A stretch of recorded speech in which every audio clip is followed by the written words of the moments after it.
গুরুত্বহীনভাবে কোনো সম্পর্ককে যদি আপনি মানিয়ে নিতে পারেন, হয়তোবা আপনার কষ্ট হবে, আপনার দুঃখ হবে, আপনি হয়তোবা একা একা ফিল করবেন।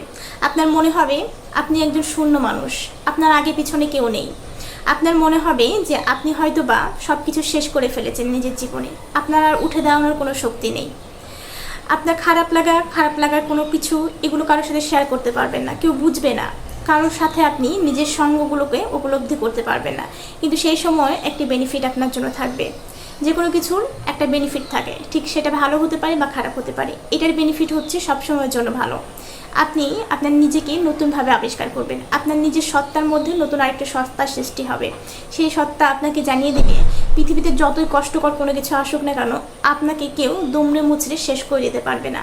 আপনি একজন স্ট্রং মেন্টালিটির মানুষ হয়ে যাবেন, কারণ ওই যে আপনি দুঃখগুলোকে অনেক বেশি পরিশ্রমের মাধ্যমে হোক, মানিয়ে নেওয়ার মাধ্যমে হোক, ওভারকাম করে এসেছেন।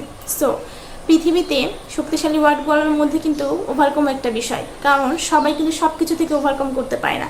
আপনি মানিয়ে নেওয়ার মাধ্যমে যদি ওভারকাম করতে পারেন তাহলে ওয়েলকাম। অ্যান্ড পৃথিবীতে ওয়েলকামের উপরে আর কোনো কিছু হয় না।